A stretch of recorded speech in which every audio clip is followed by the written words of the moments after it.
Hello everyone, welcome to Quick Code Academy. Today in this video I am going to explain the concept of angular signals.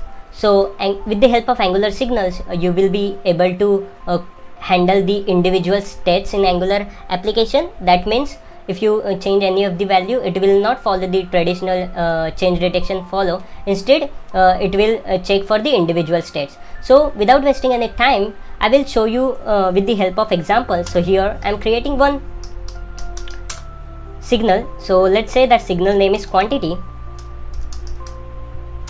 and here I will mention it as signal and I will set that value to 0.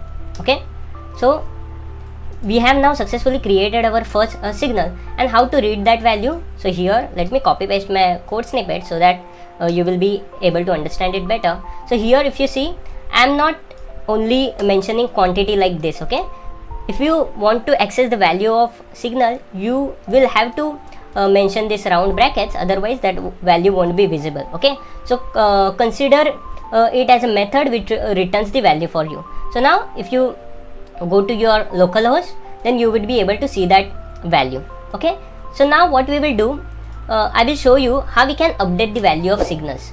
So here in this case I will try to be as simple as possible so that everyone will be able to understand. So here right now I have created two buttons. One is increment, one is decrement, and I am calling these two respective method based on the button click. Now I will create two methods like increment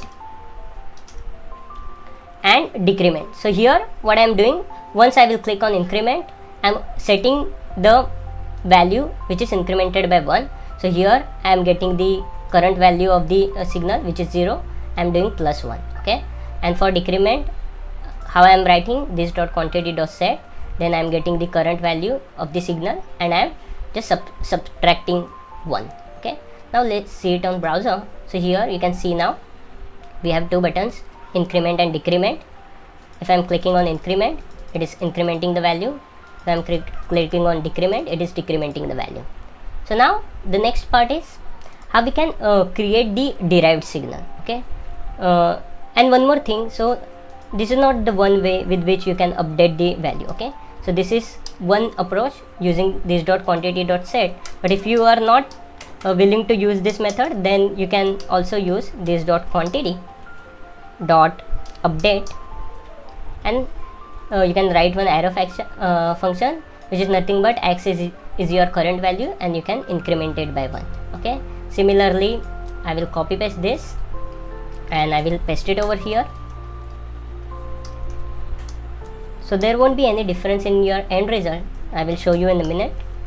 So if you see it now, if I go back to my browser, so it will work as same.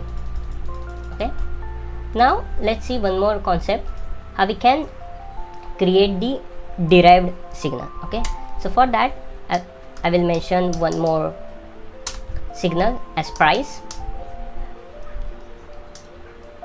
and that price is also a signal, and that value I will keep it as 100. Okay, so as soon as we update the quantity, it should get multiplied by price and we should get the actual price. So for that I will create one derived signal. So here I will just mention cal price, which is calculate price, and then I will mention computed, so computed, and so this will see what this is doing. So here it is calculating price, which is nothing but the quantity value into price, and we need to show this price somewhere. So I will just mention h1 again, and here I will mention cal price. So for that I will mention cal price, and then I will end the braces. Okay, and here just for identification I will just say overall price, and let's see first it's working or not. It's giving me error. Why? Because I am not saved this component.ts file. Okay, now let's just go back. So let's see, if I am incrementing the quantity, the overall price is also getting updated, isn't it? So in this way you can use this derived signal as well. So now we have learned how to create signal, how to create derived signal, how to update its value. Okay, now let's just say if you want to access the values of your signal in between, so that you can do the further operation. Okay, so here I am creating one constructor. So there is one method called as effect. So what it will do is, so let me write that method, effect, and see. So what is the using of effect is, so whenever you will change any of the signal, the effect will be triggered and it will show you the value. And now I will show you the difference as well.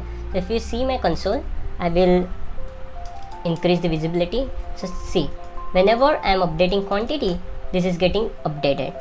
Okay, now but if I try to do the same for this price, so you would get the understanding. So if you see, since that price is constant, so see, now the effect is not getting triggered. Why? Because this price value is not getting changed, but in case of quantity, since it is getting updated, it is showing. So price will only appear as it is constant value only one time. After that it won't get triggered. But if this effect has any of the value which is getting changed constantly, so that effect will be executed.